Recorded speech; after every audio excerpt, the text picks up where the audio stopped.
Bon, je crois que c'est moi qui vais ouvrir ce rendez-vous. Merci d'être présent cet après-midi pour Supply Chain Circulaire, repenser nos modèles. François-Michel Lambert, ancien député, j'ai été président de la Commission nationale logistique notamment, également fondateur et président pendant 10 ans de l'Institut national de l'économie circulaire, et nous avons mené des travaux, notamment avec Sitwell. Anaïs Leblanc, ici présente, nous accompagnera tout au long de cette heure. Je voudrais rappeler que la supply chain circulaire qui est présentée aujourd'hui a été présentée en première mondiale, c'est facile à dire, il y a juste un an à la ICTL, et qu'aujourd'hui, nombre de chercheurs, nombre d'ONG qui agissent sur l'économie circulaire mettent en exergue la nécessité de repenser l'organisation de nos systèmes et donc d'avoir une approche, une pensée supply chain circulaire. Et pour ne citer que la Fondation Ellen MacArthur, elle a produit son propre référentiel supply chain circulaire en novembre, quand nous le présentions avec Anaïs Leblanc et avec la complicité de Yann de Ferraudy ici présent, il y a un an à la SITL. Yann, justement, avant de parler supply chain circulaire, bonjour. Tu vas nous parler de France Supply Chain, du manifeste, et on enchaînera. Merci. Voilà, alors je pense que certains d'entre vous connaissent, d'autres ne connaissent pas France Supply Chain. À l'issue de ce tout petite introduction, j'espère que vous en saurez plus. Donc on va parler chiffres, comme ça on ira vite. France Supply Chain, c'est une association qui avant s'appelait l'ASLOG. C'est plus de 50 ans d'expérience et de partage de bonnes pratiques.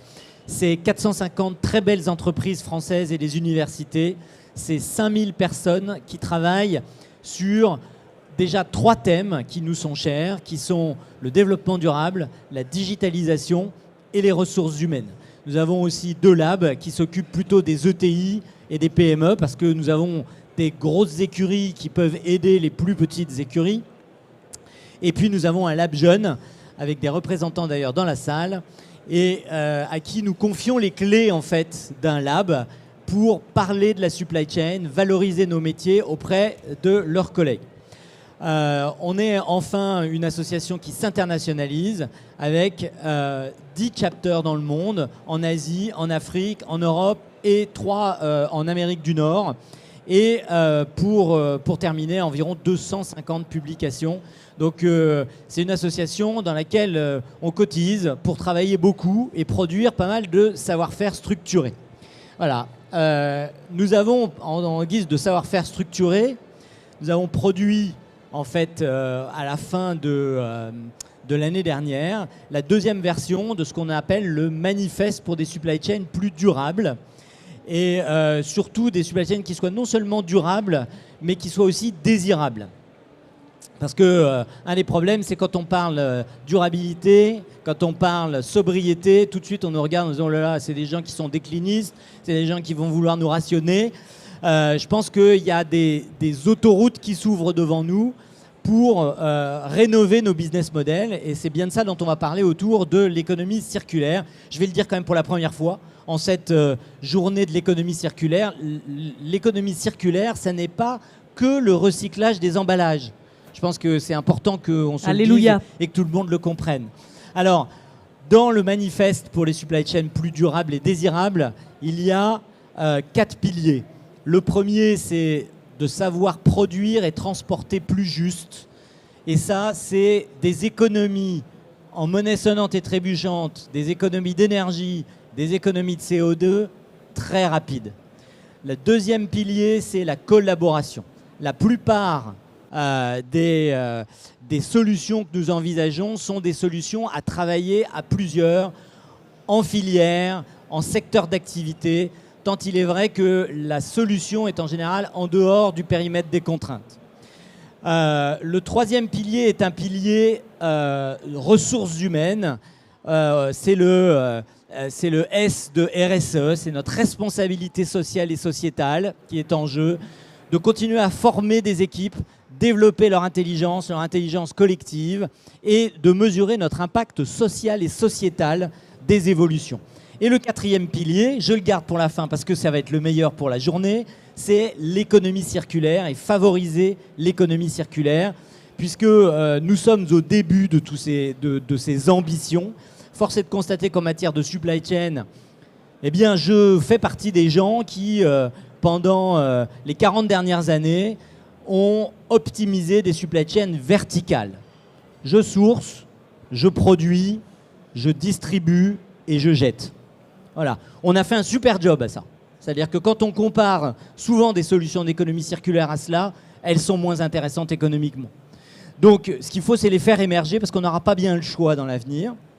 Je lisais encore un article là, récent sur les 30 millions à 50 millions de tonnes de cuivre qui nous manqueront en 2030. C'est le croisement entre nos capacités de production à terme avec la demande croissante face à l'électrification. Et il va falloir jouer aussi avec les stocks de cuivre, par exemple, que nous avons déjà extraits pour être rapides, flexibles, agiles. Voilà. Et donc, je pense que nous devons aussi, comme nous le disons avec le gouvernement, il n'y a pas d'industrie verte sans supply chain verte, et donc il n'y a pas d'industrie, de réindustrialisation sans y mettre des entrepôts. Il n'y aura pas d'économie circulaire sans supply chain circulaire. Merci beaucoup Yann. Donc Anaïs Leblanc va prendre le relais pour présenter les travaux que nous faisons sur la supply chain circulaire. Nous aurons, et j'ai oublié de le présenter tout à l'heure, une concrétisation ou essayer de donner un peu plus de matière à nos travaux par l'approche des industries ferroviaires grâce à l'intervention de Igor Bilimov, délégué général de la Fédération des industries ferroviaires. L'économie circulaire, avant de transmettre à Anaïs, Yann vient de rappeler un élément auquel je tiens beaucoup dans toutes les conférences et dans tout ce que je porte et qui manque terriblement. Il vient d'exprimer un chiffre sur le cuivre. Ce sont les chiffres du ministère du SGPE, du secrétariat général à la planification écologique. Nous manquerons de 30 à 50 millions de tonnes de cuivre en 2030, dans 6 ans.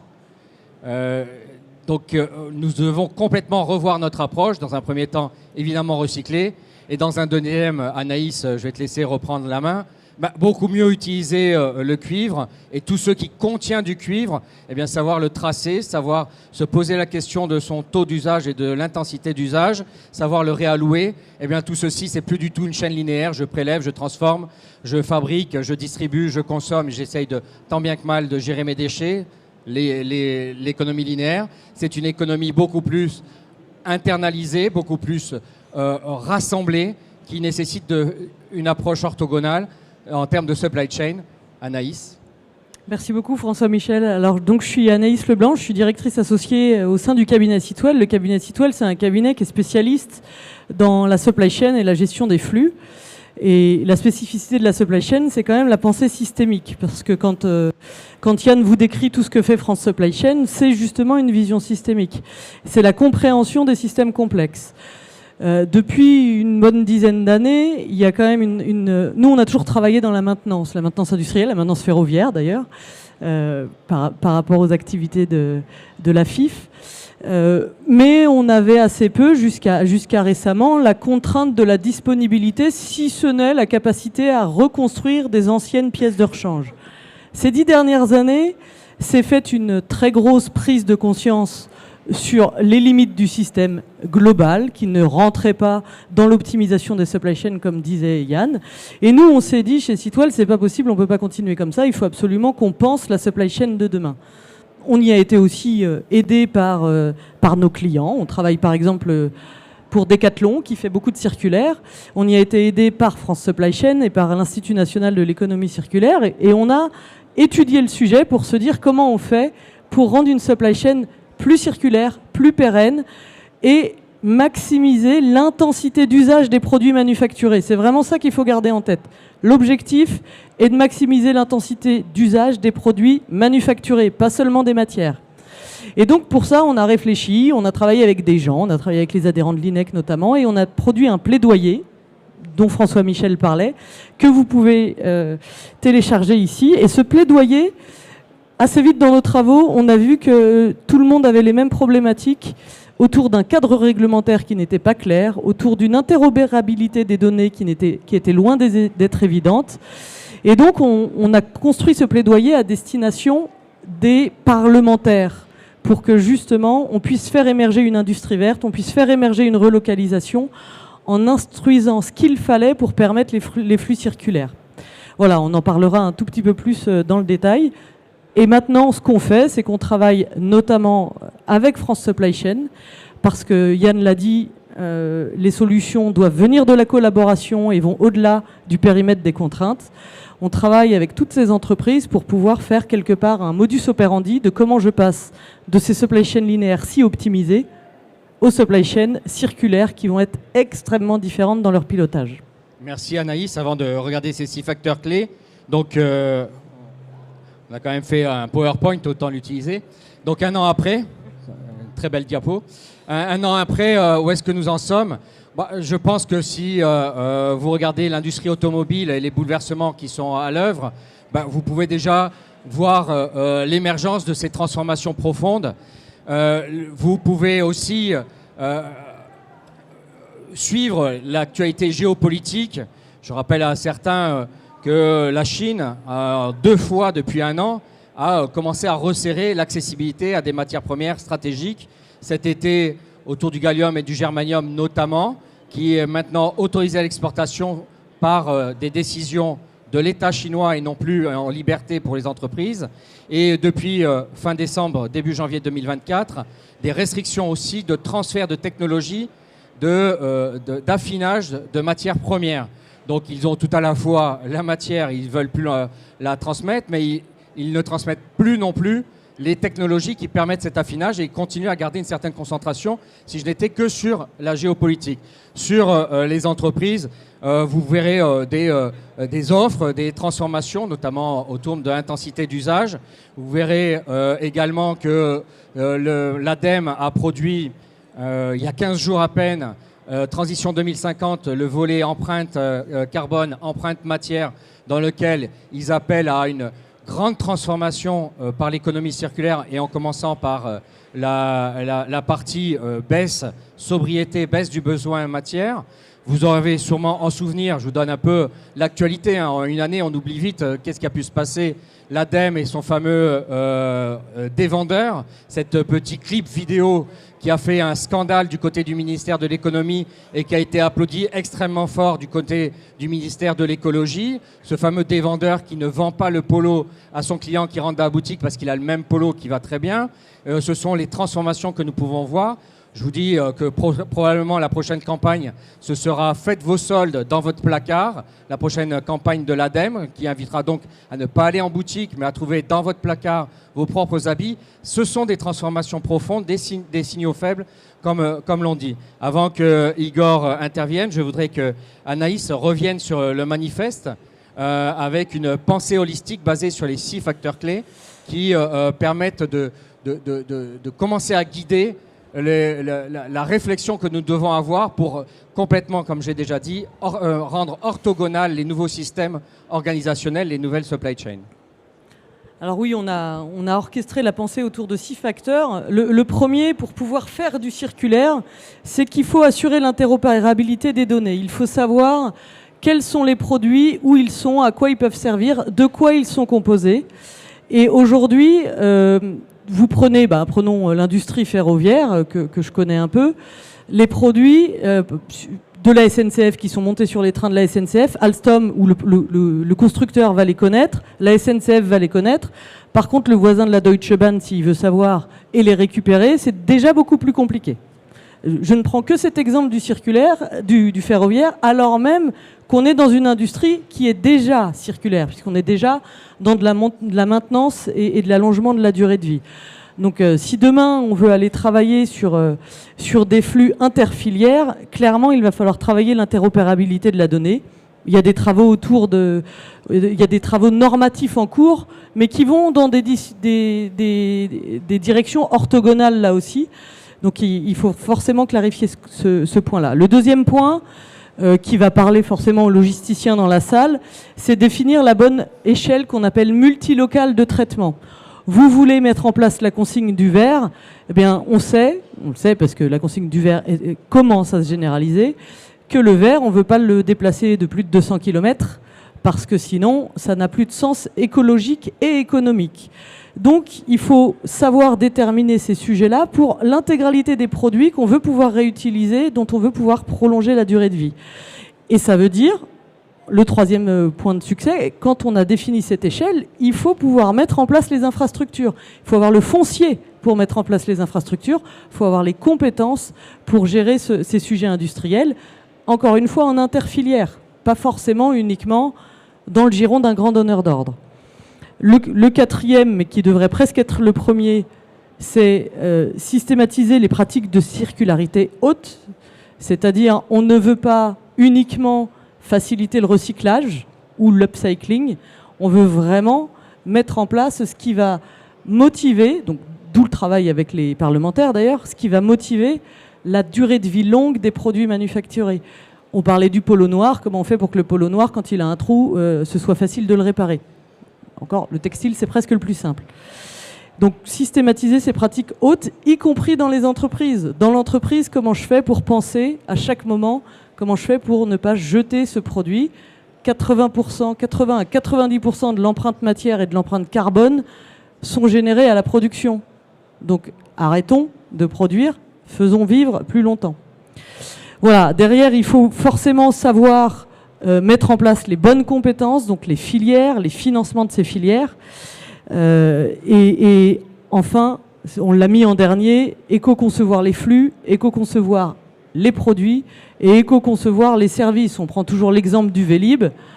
Le Vélib, quand vous arrivez à un vélo qui peut être utilisé 19 fois par jour, c'est bien qu'ils ont pensé toute la supply chain qui va autour.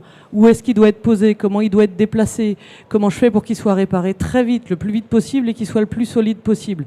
Ben voilà, ce qu'on veut, c'est créer ça, mais à l'échelle plutôt de la société. Et donc c'est ça qu'on a voulu orchestrer dans ces 6 facteurs clés. Merci Anaïs. Avant que Igor Bilimov nous illustre tout ceci, peut-être un mot, Yann, pour compléter, en une phrase ou deux, sur cette supply chain circulaire.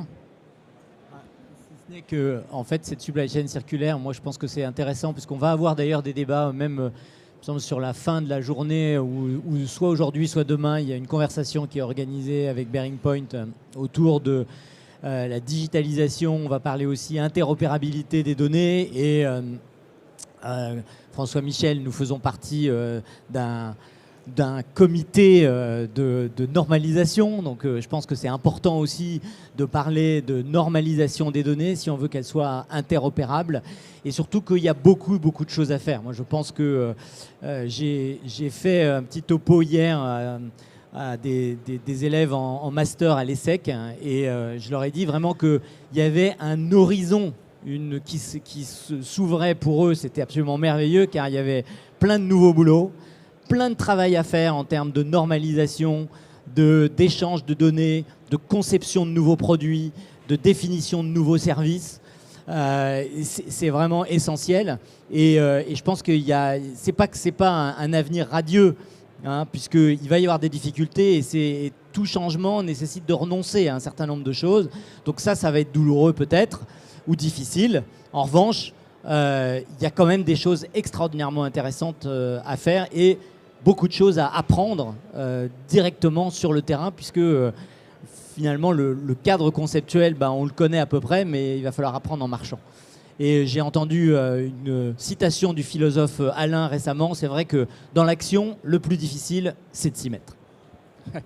Merci Yann. Deux phrases, Igor, avant que tu puisses prendre la suite. D'abord, remercier François Teinturier de la DGITM qui nous accompagne par la mise à disposition des travaux. Il faut savoir que la DGITM, la Direction Générale des Infrastructures, du Transport et de la Mobilité, est en train de structurer les flux, 27 flux je crois, 27 typologies de flux, et de donner la projection de la croissance ou de la baisse dans chacune des typologies de flux et comment on peut mieux les maîtriser. Donc l'État est extrêmement engagé, donc j'invite tous les professionnels à avoir une oreille et je dirais un regard sur ce qui est en train de se mettre en place et de suivre aussi les travaux qui sont publics du secrétariat général à la planification écologique qui comme son nom l'indique, rattaché au Premier ministre, est en train de planifier, et à pas très loin, à 2030, là où nous devons aller en matière de transformation. Et ils ont un pôle économie circulaire qui annonce des bouleversements notables. Donc les professionnels doivent anticiper ces mutations. Justement, en parlant de professionnels, Igor, la Fédération des industries du ferroviaire, ou des industries ferroviaires, je crois, où vous en êtes, peut-être une présentation de la fédération, et nous illustrer, on a parlé des 6 facteurs clés, mais nous illustrer comment ceci s'incarne dans une industrie lourde, une industrie à temps long, une industrie qui se connaît, et une industrie qui a envie de se transformer pour répondre à ces enjeux. Bonjour à toutes et à tous. Et merci pour cette invitation à venir compléter le panel et vous parler d'économie circulaire. Alors j'avoue que quand j'ai reçu cette invitation à m'exprimer devant vous, j'étais assez perplexe. Parce que quand on parle d'économie circulaire, je ne pense pas que le ferroviaire arrive dans le hit parade ou en numéro 1 des filières qu'on montre en exemple de l'économie circulaire.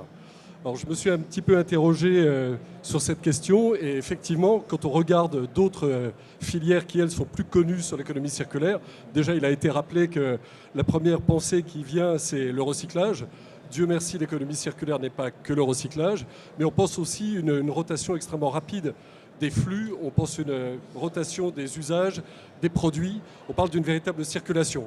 Alors je ne vous ferai... Ah, effectivement, c'est peut-être un petit peu mieux comme ça. Bon. Donc effectivement, on pense beaucoup plus à une rapidité de rotation des flux. Et c'est vrai que s'agissant du ferroviaire, la première chose qu'on pense, c'est plutôt une longévité, une durabilité. Quand on réalise qu'un train a une durée de vie d'environ 40 ans, que certaines infrastructures sont là depuis Guillaume II de Prusse, mais ont une moyenne généralement de 80 à 100 ans, on ne voit pas forcément le lien entre l'économie circulaire et notre industrie. Et pourtant, je pense qu'il est très intéressant de voir au travers des freins et au travers des quelques difficultés que nous avons quand on s'est penché sur le sujet de l'économie circulaire, ça va être un peu intéressant de voir les enseignements qu'on peut en tirer et de retrouver, à la faveur de certains exemples, les 6 piliers dont les interlocuteurs précédents vous ont fait part. Alors tout d'abord, pour commencer, pourquoi le ferroviaire est un cas intéressant et que si on ne s'arrête pas au simple recyclage, mais qu'on considère que l'économie circulaire est un art de simplifier les flux et d'avoir une vision globale et d'essayer de les arranger au mieux, non seulement de la supply chain, mais sur l'ensemble de cette gestion des flux, eh bien, l'industrie ferroviaire, elle, est très diverse, très diversifiée. Évidemment, on pense tout de suite au train, au matériel roulant, mais la Fédération des industries ferroviaires ne regroupe pas que ça, elle regroupe tous les acteurs qui vont non seulement assembler les trains, là vous les connaissez, on en a parlé du plus illustre en France, Alstom, on peut citer CAF qui est également présent sur le territoire en tant qu'assembleur des trains, mais il en existe bien d'autres que vous verrez à l'étranger, Siemens, Hitachi, etc. Mais nous avons également ceux qui vont être les équipementiers de ces matériels roulants, donc qui vont fabriquer tous les éléments très complexes qui vont composer le train. Le train est très complexe dans sa fabrication, que ce soit sur les voitures, les modes de propulsion, de freinage. Il y a vraiment une complexité technique qu'on connaît tous avec le TGV, mais pas que. Nous avons évidemment tous les métiers aussi de l'infrastructure, et si on n'y pense pas tout de suite de manière immédiate dans l'industrie ferroviaire, que serait le ferroviaire s'il n'y avait pas les infrastructures ? C'est non seulement la mère de toutes les batailles, mais c'est évidemment le coût le plus important et les investissements les plus importants, ceux qui sont aussi les plus durables dans le temps. On l'a évoqué tout à l'heure avec l'électrification, j'entendais d'autres tables rondes en parler. Donc l'infrastructure, c'est aussi la signalisation. Et la signalisation de l'industrie ferroviaire est également extrêmement poussée, extrêmement importante et extrêmement évolutive dans le temps. Donc déjà, quand on évoque ces divers métiers, je pourrais en rajouter un qui va être beaucoup plus proche de cette notion d'économie circulaire, c'est la maintenance industrielle et le rétrofit. J'y reviendrai tout à l'heure, c'est-à-dire cette capacité à donner à des matériels une seconde vie. On parle d'ailleurs pour les maintenances lourdes d'une maintenance à mi-vie qui se pratique aux alentours de 20 ans et qui va être une véritable reconstruction du train, mais évidemment basée à la fois sur une technologie qui est très ancienne et sur des matériaux qui parfois eux-mêmes sont très anciens. Donc je vais en arriver tout de suite, sans faire la présentation de l'industrie ferroviaire, mais je serai à votre disposition si vous voulez en savoir plus. Peut-être en venir sur quelques-uns de ces freins.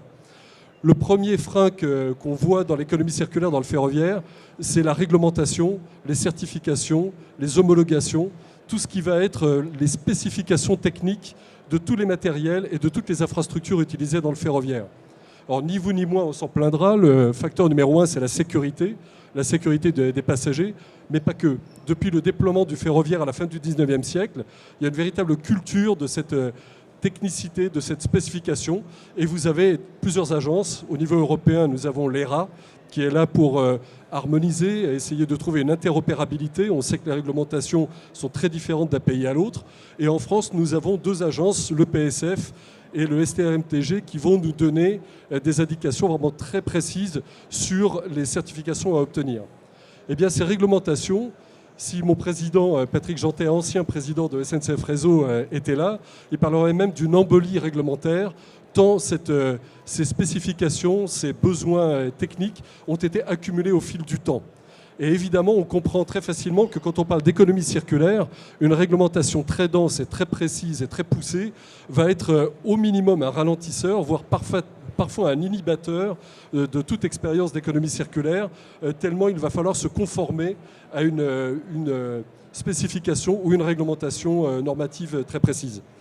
Alors, je pourrais vous donner quelques exemples au passage, mais j'en ai choisi un qui est européen et qui montre un peu la difficulté, à la fois l'absurdité du système.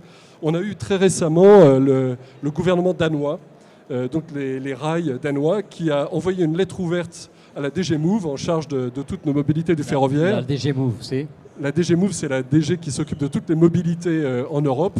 Vous avez la DG Gros, les différents DG, mais la DG Move s'occupe de toutes les mobilités, notamment de la mobilité ferroviaire. Et donc, ils ont posé cette question toute simple en disant, écoutez, on a des wagons, enfin nous on appelle ça des voitures s'agissant des passagers, les wagons c'est pour le fret, on y reviendra. On a des wagons qui viennent de la Deutsche Bahn, ils ont servi pendant des années sur des lignes régionales, ils sont encore très performants, on a des lignes à développer vers Copenhague, on a travaillé avec la Deutsche Bahn pour mettre à niveau ces différentes rames et on aimerait bien les mettre en application. Et depuis, impossibilité, côté un peu ubuesque de l'administration, sur réglementation, sur spécification, et ils ont été dans l'incapacité réglementaire d'utiliser ces rames. Donc on est bien loin de l'économie circulaire, recyclage certes, mais réutilisation ou réemploi. On est vraiment sur une barrière qui est liée à cette réglementation. Les STI, les fameuses spécifications techniques industrielles, sont tellement fouillées qu'on en a 400 pages qui ont été récemment édictées au niveau européen et qui sont d'ailleurs en cours de révision de nouveau cette année.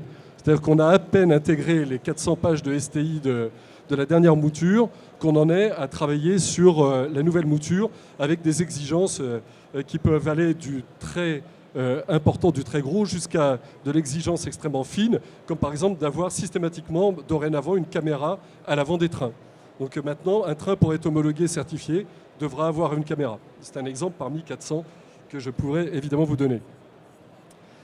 Alors pour la petite anecdote d'ailleurs, je vais en arriver très vite, il faut me dire le temps parce que c'est un sujet où on pourrait multiplier plein d'exemples, mais j'avais justement mon président qui discutait avec un conducteur de train et il me racontait son expérience d'un voyage qu'il avait fait avec ce conducteur, avec une bardé de boutons et de commandes directement dans le train. Et le conducteur un peu sage dit à mon président actuel, bon là il y a au moins 30% des boutons et des commandes qui servent à rien, mais il faut qu'elles soient là. Voilà, donc on a besoin d'accumuler les différentes technologies, les différentes pièces qui vont servir à l'usage du train. Alors, si je reviens à l'économie circulaire, il existe d'autres difficultés. Je viens d'en évoquer une. C'est une espèce de précision de coûts humains, de coûts humains qui est à l'opposé de la standardisation. Parce que, évidemment, nous ne sommes pas le seul secteur à être hyper réglementé. L'aérien est très réglementé. La sécurité est évidemment le numéro 1 des préoccupations de l'aérien. Et pourtant, ils ont su standardiser la plupart des produits qui font qu'il y a une massification des volumes et qu'on en arrive à une véritable notion d'échange, de flux et de marché pour pouvoir développer notamment des marchés de seconde main. Dans le ferroviaire, quasiment pas, très peu.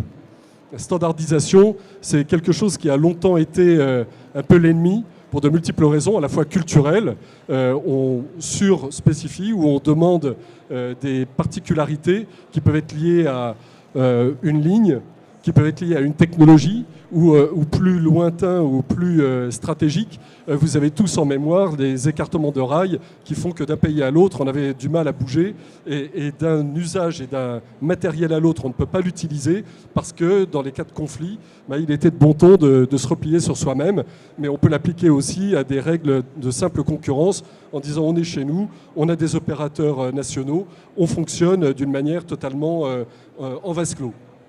Alors, il y a maintenant une ouverture à la concurrence qui a été voulue par le 4e paquet ferroviaire européen, qui fait ne serait-ce qu'évoluer les mentalités. Et c'est dans cette évolution de mentalité qu'on commence à entendre parler d'économie circulaire dans nos métiers. En fait, il y a déjà beaucoup d'exemples qui sont en cours et qui peuvent être assimilés à de l'économie circulaire. Et là, pour le coup, on commence à entrevoir des lueurs d'espoir et en tout cas des volontés fortes et des signaux forts. Je vous invite d'ailleurs à voir autour de ce salon, de cette zone de conférence, certains acteurs du ferroviaire. J'en ai visité quelques-uns sont des adhérents, d'autres de futurs adhérents, je ne sais pas si Hermeva est dans la salle, mais on voit des kakémonos qui font ressortir une volonté, en tout cas une prise de conscience de l'économie circulaire et de comment on pourrait la mettre en application. Donc, comme j'ai été très très long et que je vais passer sous silence les 2 autres pages que j'avais prévues d'exemples, mais on en a quelques-uns à donner, je vais quand même, au travers de cette diversité de métiers, vous donner quelques points clés. Vous avez peut-être entendu parler récemment de Saarstahl avec le recyclage des rails. Les rails ont toujours été récupérés par des ferrailleurs, hein, mais là, le souhait était d'aller vers une économie circulaire beaucoup plus maîtrisée, beaucoup plus visible, pour que les rails qui sont usagés en France puissent resservir dans une filière de sidérurgie pour refabriquer du rail, et donc dans une économie circulaire de boucle. Mais si on va sur d'autres exemples, on n'est plus sur cette économie circulaire de boucle, on peut être sur des économies circulaires beaucoup plus lointaines, ne serait-ce que pour récupérer des composants ou des matériaux rares. Tu parlais tout à l'heure du germanium et du palladium ou de l'indium. On a un exemple qui est très précis avec les aiguillages, les cœurs d'aiguille en manganèse, et on a un acteur, Vossloh, qui récupère ces cœurs d'aiguille en manganèse pour pouvoir non seulement refaire des postes d'aiguillage, mais aussi récupérer une matière qui peut se raréfier, qui est compliquée et qui va procéder d'une souveraineté industrielle. On peut parler aussi du ballast. Le ballast, c'est tout bête, mais on oublie que dans l'industrie ferroviaire, j'ai parlé de l'infrastructure, les rails sont posés sur du ballast. Les ballasts, ils ont besoin d'avoir des technicités aussi assez pratiques. Vous me direz, c'est juste de la roche, des cailloux, des granulats. Non, pas du tout. Ils ont des caractéristiques de résistivité, permettant de supporter le poids des rails et supporter les poids des trains. Et donc très régulièrement, ils étaient renouvelés, mais la différence, c'est que maintenant, ils sont proprement recyclés pour être réemployés en tant que granulats. Évidemment, cette fois-ci dans un circuit beaucoup plus court, mais ils le sont. Et c'est là où je vais en venir très vite sur des éléments au-delà de la prise de conscience qui peuvent être des accélérateurs de l'économie circulaire dans l'industrie ferroviaire. Nous sommes évidemment un métier à 95% qui est basé sur des marchés publics. Donc là, on aura besoin non pas que le marché lui-même nous dicte une forme d'économie circulaire ou s'impose, comme ça a été le cas dans certaines filières, comme une évidence dans le business model. Notre business model, je l'ai montré autour de quelques exemples, ne pousse pas spontanément à l'économie circulaire. En revanche, la volonté de certains acteurs peuvent nous y aider. Les marchés publics, les pouvoirs publics, la DGITM qui est ici présente, évidemment sont là pour nous accompagner sur de l'économie circulaire, mais surtout les donneurs d'ordre. Et là, on a une bonne nouvelle, c'est que la Société du Grand Paris, qui est maintenant la Société des grands projets, a déjà intégré dans son modèle l'économie circulaire. Pas seulement la décarbonation, qui est évidemment au rang de nos préoccupations, mais l'économie circulaire elle-même. Et tous les exemples que je vous ai donnés, le dénominateur commun, c'est qu'ils ramènent plus vers l'infrastructure que vers le matériel roulant. C'est-à-dire ? Eh bien, l'infrastructure, j'ai cité les rails, j'ai cité les ballasts, je pourrais citer les traverses, mais j'y viendrai aussi. Heureusement, on va le développer sur d'autres choses, notamment les matériels roulants, que ce soit sur les wagons de fret ou sur les matériels roulants eux-mêmes, les trains régionaux, les TGV, pourquoi pas, ou les locomotives.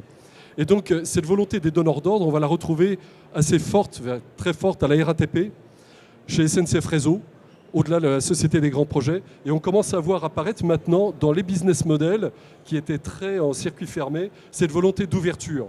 Déjà une vision des flux, des codifications communes. J'aurais pu parler tout à l'heure dans les expériences réussies, parce que ça a été évoqué par les intervenants précédents, des langages communs, GS1, avec un passeport digital sur les produits, qui va nous permettre d'être beaucoup plus explicites. Et puis derrière, quelques clés, pour en arriver aux recettes peut-être du succès demain, quelques clés qui vont nous permettre d'accélérer cette économie circulaire, peut-être sur des marchés de seconde main qui n'existent pas, à notre grand étonnement, mais il n'y a pas de marché de seconde main des wagons ou des rames comme on l'a vu au Danemark, ou de locomotives, que ce soit dans le pays même, en Europe ou dans le monde, ça n'existe quasiment pas, du fait de ces spécificités technologiques, des réglementations et de toutes ces habitudes qui ont été ancrées pendant des années. Eh bien, cette volonté des acteurs va permettre maintenant d'avoir peut-être une mise en commun de ce qui est la base de la base, c'est une connaissance déjà de l'existant. Si nous avions une base de données qui permettrait de voir les matériels qui sont utilisés, de mieux comprendre et de mieux analyser la durée de vie de ces différents éléments et d'en avoir une vision prospective, notamment par la maintenance, on l'aura grâce à la digitalisation avec des capteurs, mais qui nous permettront d'anticiper et d'apprécier les volumes et les flux. Là, on commencera à en arriver à un modèle vertueux qui poussera vers de l'économie circulaire. Alors, je vais, pour redonner du rythme à nos échanges, et tu pourras reprendre, je vais demander à nos experts supply chain, Anaïs Leblanc et Yann de Ferraudy, une analyse non pas sur les enjeux qui relèvent des pouvoirs publics, mais ce que cela implique au sein d'une structure, d'un de vos adhérents au sein de la FIF, de la Fédération des industries ferroviaires. Qu'est-ce que ça nécessite de repenser comme supply chain? Qu'est-ce que cela veut dire? Et notamment la question du sourcing.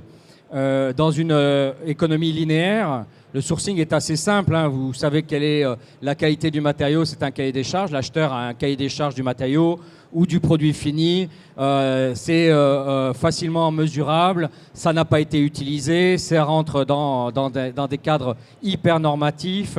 Et quand ça arrive dans l'entreprise pour participer à la construction manufacturière, que ce soit ferroviaire, automobile ou autre, eh bien ça passe tout seul sur la chaîne de montage. Quand on est dans l'économie circulaire et que l'on va, et c'est ce que tu as dit, repiocher sur ce qui a déjà été utilisé, eh bien il a eu une vie. Il a eu une vie normative, qui n'est pas du même niveau que celle d'aujourd'hui, et il a eu une vie d'usage qui amène à ce que deux pièces qui étaient identiques ne reviennent pas dans le cycle de réutilisation de la même façon. Anaïs, comment vous analysez, Anaïs et Yann, et quelles questions vous poseriez au-delà de ce qui implique les pouvoirs publics et qui nécessite une pensée interne à l'entreprise extrêmement forte? Moi, je vais faire un tout petit pas de côté. Et je pense pas prévu. Mais je pense qu'en fait, ça commence par le marketing. Je veux dire par là, c'est qu'il faut que ça devienne cool d'avoir un truc recyclé, d'utiliser un objet recyclé. J'ai assisté à une conférence très intéressante de personnes chez Orange où ils ont commencé à mettre en place ce genre de choses, et les chefs de service de telle ou telle unité, etc., ils n'étaient pas ravis de voir arriver alors c'est pas un autocommutateur, mais ça devait être un routeur ou je sais pas quoi, il a été recyclé. Ah merde. Bon, donc il y a déjà employé, tu veux dire? Oui. Ouais, à employer. Et donc en fait, ce qui me semble très intéressant, c'est déjà, ne serait-ce qu'en termes d'organisation, le signal, il commence par une demande. Et cette demande, il va falloir aussi valoriser le fait que c'est quelque chose qui a été recyclé, etc. Et après, on tombe sur le deuxième élément qui est cette pièce que je veux réutiliser, que je veux recycler finalement, elle a quelle histoire? Elle a été touchée par qui? Est-ce que la personne qui l'a réusiné est qualifiée? Est-ce qu'elle a finalement tous les sacrements pour avoir le droit de toucher à ça et de dire, bah voilà, ce carburateur, je sais pas quoi, eh bien, il est aussi bon que s'il est comme un neuf et je lui associe une garantie. Bah justement, pour rebondir, tout ça, ça veut dire de la data notamment. Alors, premièrement, par rapport au marketing, ça veut dire rendre désirable au sein de l'entreprise. Si on parle du sourcing, pour tirer le fil que François Michel donnait, on peut faire le lien avec la stratégie bas carbone de l'entreprise, où à peu près toutes les entreprises du monde commencent à mettre des flux circulaires pour faire face à cette stratégie bas carbone. Bah, ça veut dire quoi? Ça veut dire quand même qu'il faut la piloter. Donc ça veut dire qu'il faut avoir la donnée de savoir le commutateur ou le routeur dont on parle, à chaque fois qu'on veut les réutiliser, combien de fois il marche, combien de fois il marche pas, pourquoi il marche pas, pour pouvoir faire évoluer derrière nos cahiers des charges de sourcing, pour pouvoir dire à l'acheteur, mon gars, on sait qu'on peut en réutiliser 30%, on va piloter cet indicateur. Est-ce qu'on en réutilise bien 30%? Est-ce que ce 30%, on sait le faire devenir 35, 40, 45? Et donc derrière, dans nos SNOP, ça c'est vraiment un processus pur supply chain, le SNOP, le Sales and Operations Planning, où je regarde si j'ai assez de supply, si j'ai assez de capacité pour transformer ce dont j'ai besoin. Bah dans ce SNOP, il va falloir que je pilote ce ratio de recycler, ou de réemployer même carrément, de remanufacturer si on se met dans les voitures, versus du neuf. Ça, c'est vraiment un changement de paradigme à l'intérieur de l'entreprise et sans arrêt aller chercher l'optimisation. L'optimisation de, bah oui, quand je ne peux pas le réemployer, alors je le remanufacture. Quand je ne peux pas le remanufacturer, alors je le recycle.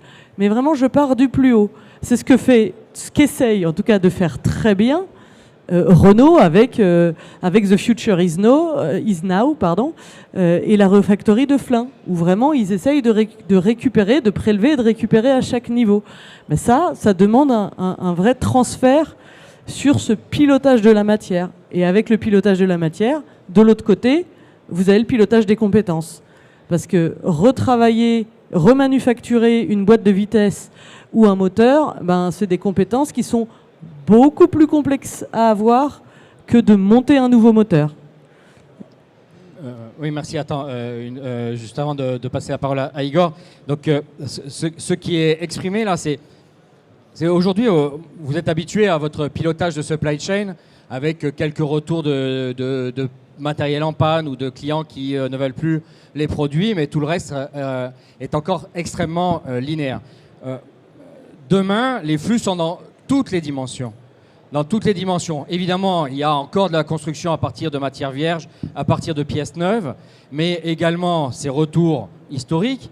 Et maintenant, il va falloir gérer le parc que vous n'avez plus, qui contient ou cette matière stratégique, ou ce composant, comme tu as dit tout à l'heure, le manganèse sur les postes d'aiguillage, si j'ai bien entendu, le cuivre dans 10 ans, vous allez chercher du cuivre partout. Où est-ce qu'il est le cuivre? Vous souvenez-vous de vos clients, ceux qui ont pris du matériel avec du cuivre? Comment vous pouvez les récupérer? Est-ce que vous récupérez le cuivre tel qu'il est, ou est-ce que vous récupérez le composant qui contient ce cuivre pour le réinjecter dans un autre usage, pour le réinjecter dans votre nouveau produit? Donc on a vraiment une toute autre nécessité d'organiser les chaînes logistiques, donc d'avoir une supply chain extrêmement complexe. Et ça, c'est le grand enjeu de demain avec, je vais redonner la parole à Anaïs qui vient de le demander, avec des traitements de données colossales. Immédiatement, traitement de données colossal, Anaïs, intelligence artificielle. C'est sûr, data science en tout cas, intelligence artificielle, c'est sûr que même si ça consomme du CO2, c'est clair que c'est l'avenir pour le circulaire. Vous prenez l'exemple, j'ai un client, il construit des machines complexes. Machines complexes qui ont une durée de vie de 30 ans. Jusqu'alors, son objectif, c'était quoi? C'était de vendre le plus de machines. C'est pas compliqué, hein? C'était ça son indicateur à la fin de l'année. J'ai vendu combien? 20 000, 30 000, 40 000 machines. Ouh, j'ai fait plus de 20% de machines, c'est formidable. Les actionnaires sont contents. Ils sont en train de retourner leur modèle pour dire, bah non, mais en fait, maintenant, la vente de machines, ça va être le point de départ. Notre objectif, ça va être de piloter la vie de la machine. Vous imaginez la transformation totale de la chaîne de valeur que ça donne. Jusqu'alors, son objectif, c'était de faire ce que décrivait Yann, c'était produire la machine le plus efficacement et le moins cher possible. Bon, donc évidemment, déjà, je vais toujours chercher des ressources vierges. Mais maintenant, il faut que je sache où est ma machine, à quoi elle sert, quel est le type d'usage. Alors, c'est des machines de levage de produits lourds. Donc, comment sont utilisés les vérins, dans quel état ils sont, etc. Pour pouvoir, petit à petit, construire les modèles prédictifs qui vont pouvoir nous aider à faire de la maintenance prédictive. Bon, bah ça, on a besoin de l'IA. C'est nouveau.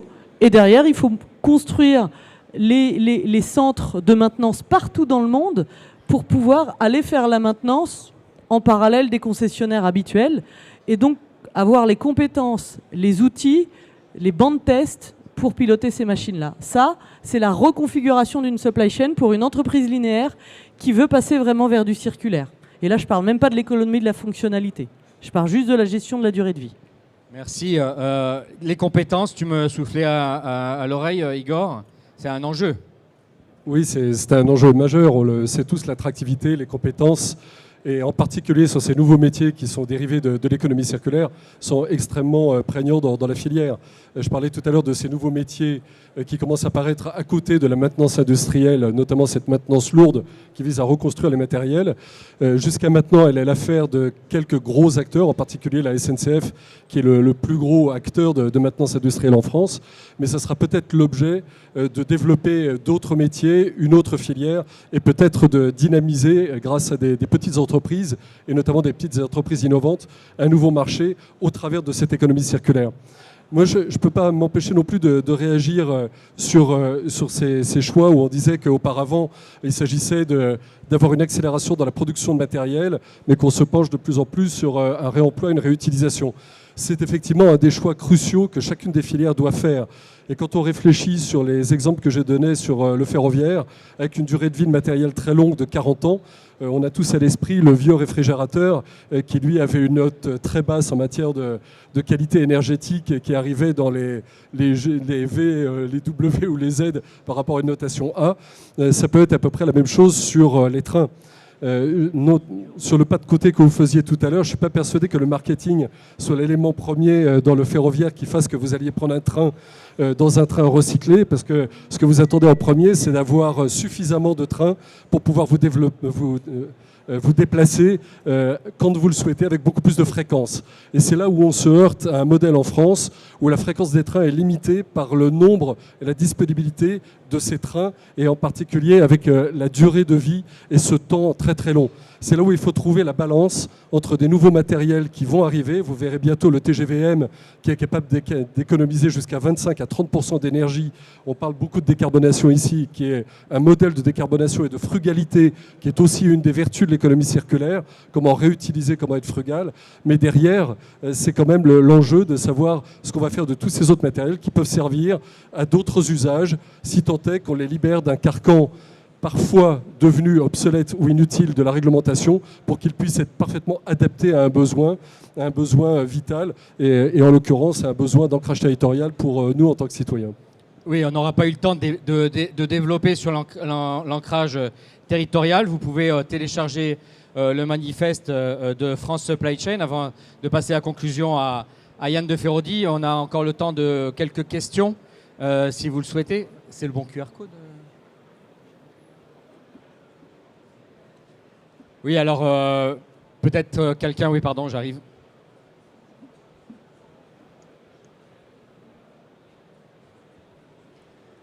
Une question et un commentaire. Je commence par le commentaire. Il y a quelques années, j'ai travaillé sur un projet pour un industriel de l'aluminium sur la fabrication d'aluminium à partir de déchets d'aluminium. Et en fait, en faisant l'étude de marché, on s'est rendu compte que l'essentiel de l'aluminium français déconstruit à partir des bâtiments, par exemple lorsqu'on abattait, enfin qu'on faisait tomber un bâtiment, partait en Chine, par bateau entier. Voilà. Donc, on parlait de réglementation à l'instant. Je pense qu'il y a quand même besoin, peut-être, dans des projets comme ça, d'avoir un peu de réglementation pour protéger les frontières, notamment vers l'export de matières indispensables au recyclage. Voilà. Mais je pense que c'est très juste, parce qu'on parlait du cuivre en introduction. Et le cuivre, en fait, on a globalement, on sait le récupérer et on sait très bien valoriser tout ça. Pas en France. On sait le récupérer en France, mais on ne sait pas le valoriser en France. Et aujourd'hui, c'est un problème de souveraineté pour l'État, parce qu'en fait, c'est fait très bien en Allemagne, c'est fait très bien ailleurs, mais pas nous. Et donc, je pense aussi que nos aspects, nos histoires de circularité, elles jouent sur la dynamisation des...